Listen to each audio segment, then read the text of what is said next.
Welcome to the Literary Escape podcast, the only podcast that serves both readers and authors of historical Christian romance.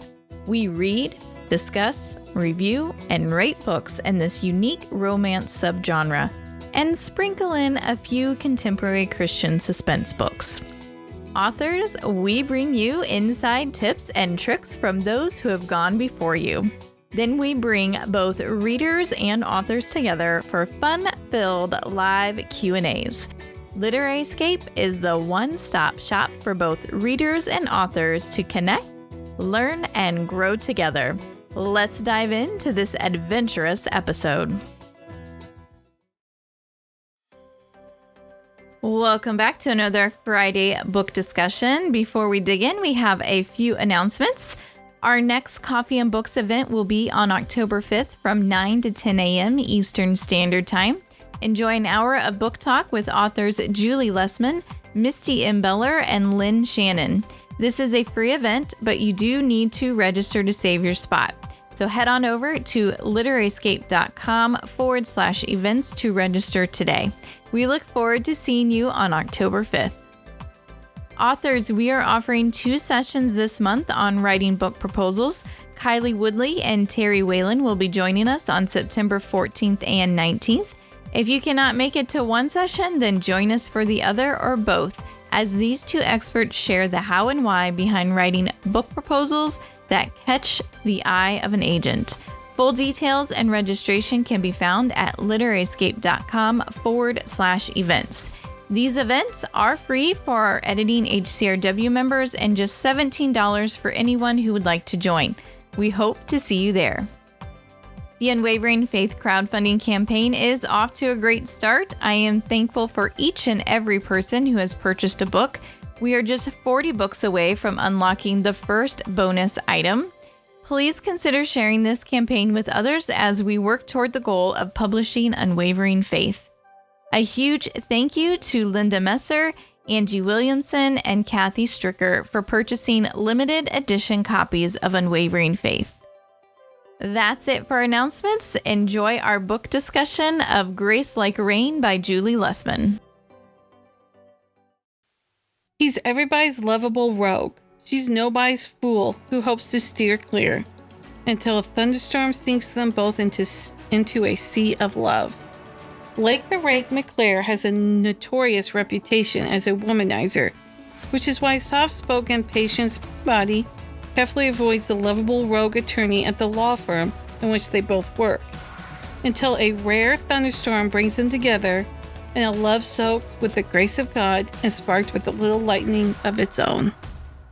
I like that she came back and gave Blake a story of his own. It's a novella. It's only ebook. It's free and Kindle Unlimited if you have a subscription there, or it's 99 cents, I think, for the novella. But it's only an ebook format. Yeah. It's not an audiobook or paperback. Yeah. Which kind of stinks because I like having my paperback. Yeah. Yes. But anyways, all right. So what are your thoughts on Blake and Patience's relationship? Patience has been in and out. She's, bless her little heart, she's always... Every time someone storms into the lawyer's office, she's the one that's like, please, sir, don't go back there. You know? And then she's running, like, apologizing. I tried to stop them. So we've seen her throughout the series, but now she's getting front and center stage with Blake. Which Logan said he really loved Patience because she was able to not fall for Blake's charms in the office. So what'd you think about how their relationship kind of bloomed? I liked it. I loved it. Because she's kind of klutzy and nervous. Yeah. And then, dumping coffee all the time. Oh, my. Yeah. On him, on the floor. She's very jumpy. Yeah. And she doesn't like thunderstorms or anything like that. But I thought it was really sweet that he changed and went to work early. So they could have, like, their coffee time. Yeah, and their Bible discussion. Yeah. Yes. Yes. Did they play chess too? Yes, I believe they did. Yes. Because her grandpa, who is a retired judge, I believe he's a retired judge. She lives with her grandpa because her grandmother had passed away, and I don't remember, was it her mom passed away or her mom left? Like she was. I think her mom passed away, and her dad was somebody like Blake and Logan. Yeah, just a rogue. That's right. Mm-hmm. That had just left her and her mom. That's right. Yeah. But he's a well-known judge. Her grandpa is. Yes. Near it, and he plays chess with her. You're right. Yes, so that's why they play. Mm-hmm. And he puts like boundaries because he knows Blake's reputation. Mm-hmm. And he's like, nope, you want to spend time with my granddaughter? You're going to have to do it in my house, in my presence, period. Yeah. And he does. Yeah. Quite a bit. He liked Blake as a lawyer, but not as anything else. Yeah. Yeah. But that's Blake's fault for that's what he's known for. But man, he falls head over heels in love with her fast, and he changes his ways fast. Yes. And then he's like, why have I been doing this? Wasting my life. Yeah. And he knew, like, the first time he asked her to come to dinner, he goes, I want you to meet my mom because you'll make her really happy that I've changed. Yeah. And wasn't it nice because in this story, basically everyone's married or gets married. The two sisters get married, I think, during his story. Yeah. But like Logan and Kate are married. Mm-hmm. And it's so nice to see the families like together. Yeah. Happy. Mm-hmm. Yeah. I loved that part of it. Yep. And then she works or volunteers at the deaf, dumb, and blind school. Mm-hmm. What do you think about that experience? Because Blake goes to see her there. Yeah. I thought it was really neat that she volunteered. It was really neat. And that little boy. Oh. Did you just want to like bring him home? Yes. So cute. He was like dressed in his little suit with little coattails. Yeah. And like chubby little thing. And he had big glasses on, but he was blind. Yeah. And he ran into Blake. Yeah. And Blake helped him up. And he goes, I'm sorry, sir. I didn't see you standing there. I mean, just the way she had him talk. Yeah. But he had like a delivery. Yeah. He was real proper, like, wasn't he? Yes. Because he was like, Miss Peabody, I have a delivery for you. Yes. Hands are and he's just this like what a thing. little butler would be, like a butler. Yeah. Yes. And then Blake gets under the piano with him to feel the music. Yeah. And stuff. And with the other kids that are deaf. And then he was like, I really want to do stuff for these kids. Like I've taken advantage of the fact that I can see and hear.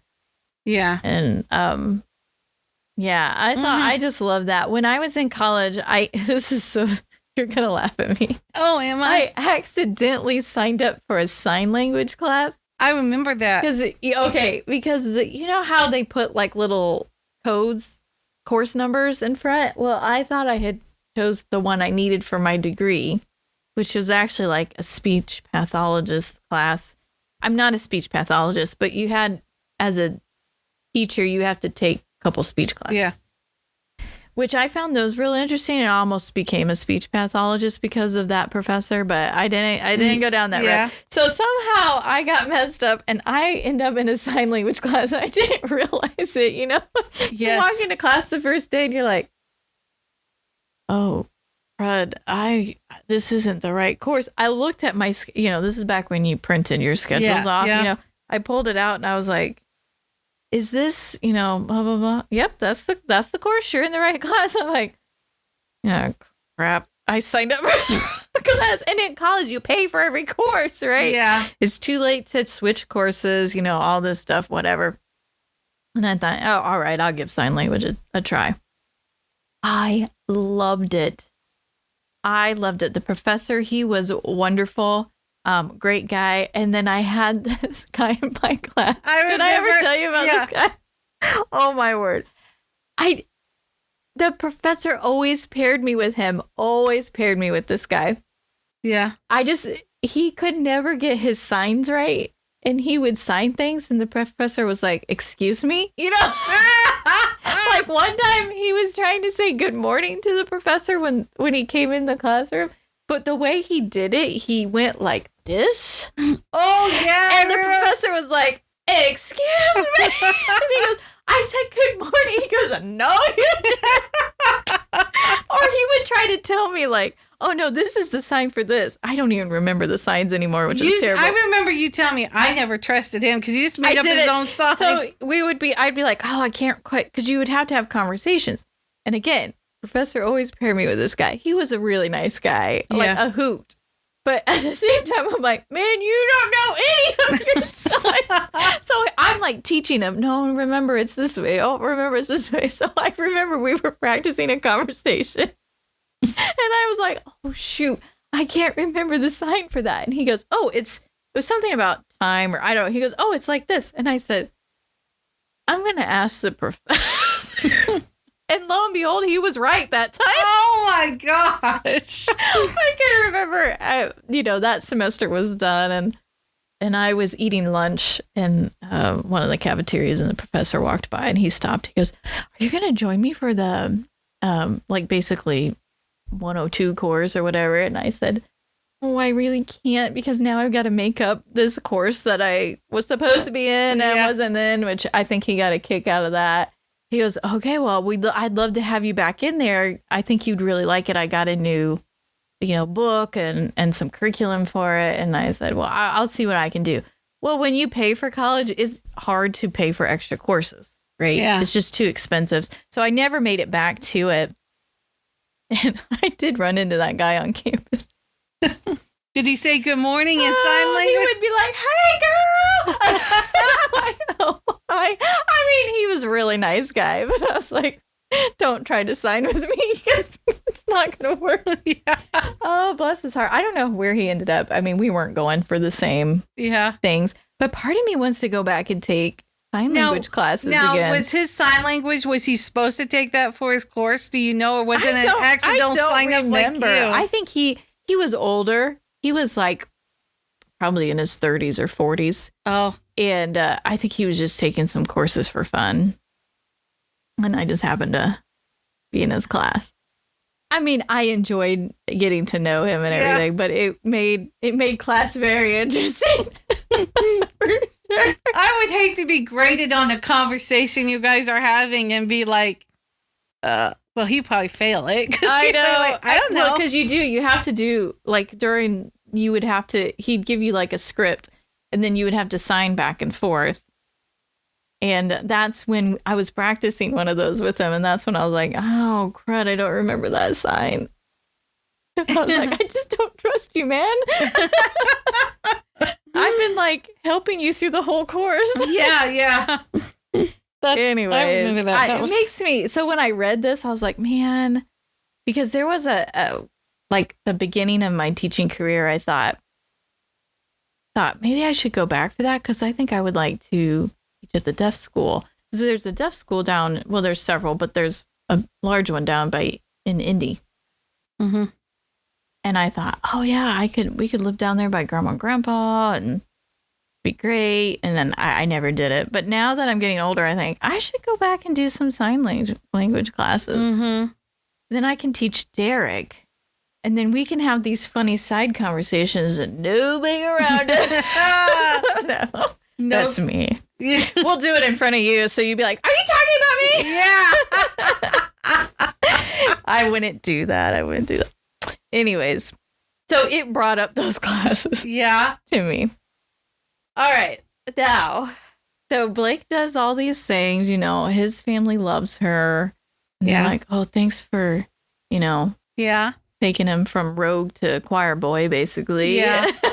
Yep. I remember. Yep. And then he's on the verge of proposing, and that guy comes storming in. Oh, I remember. What'd you think about that?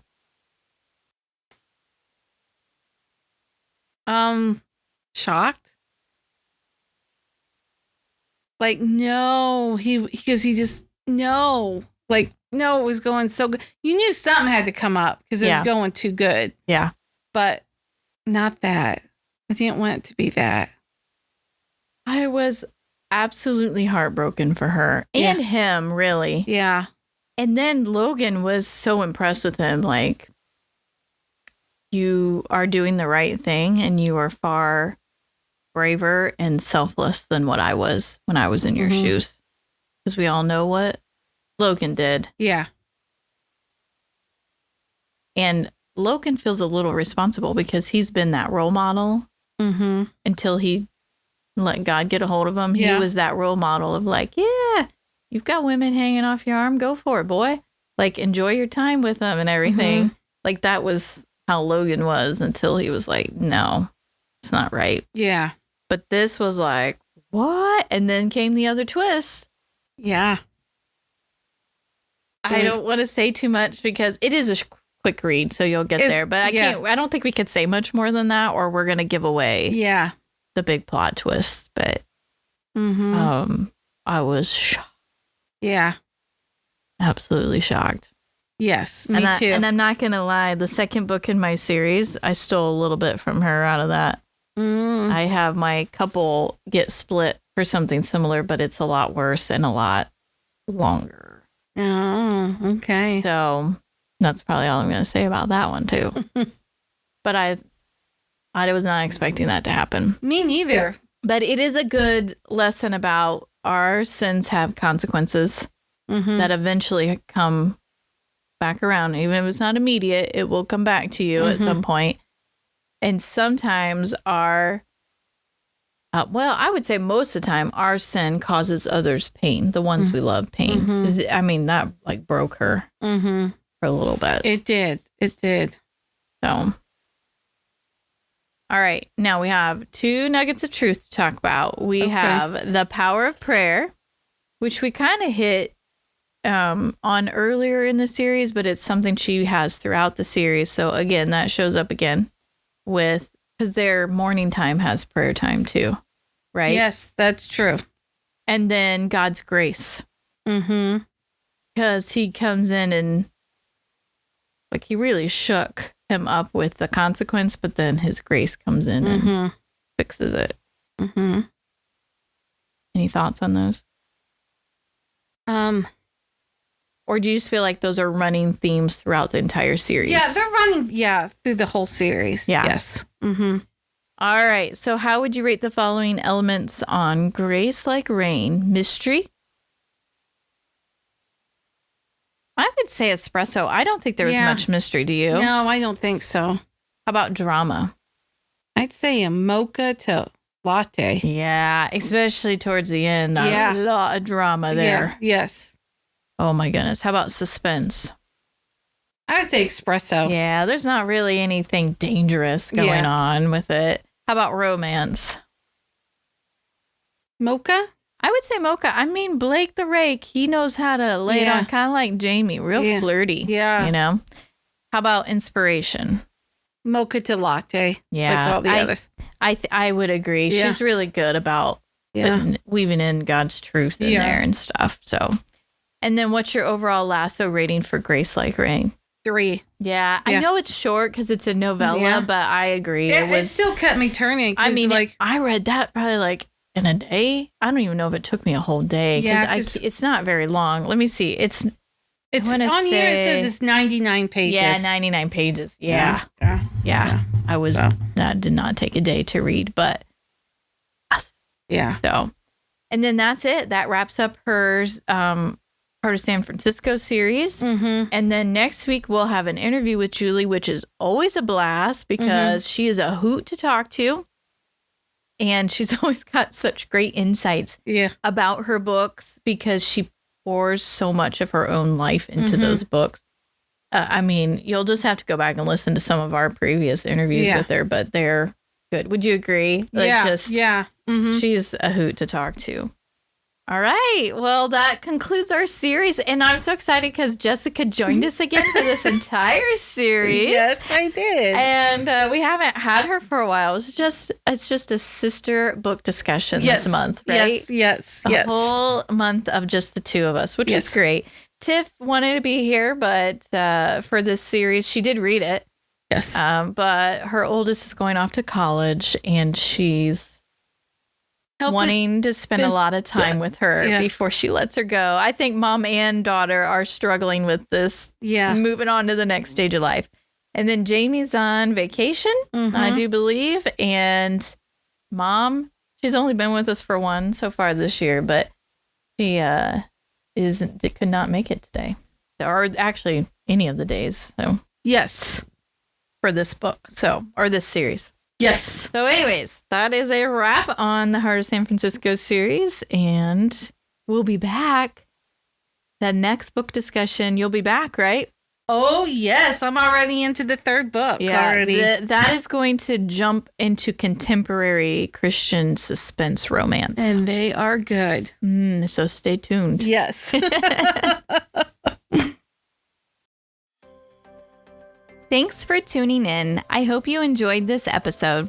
If so, please consider giving us a like and 5-star rating on your favorite podcast platform and on our YouTube and Rumble channel. Each rating and like helps us reach more readers and authors like you. Until next time, happy and blessed reading and writing.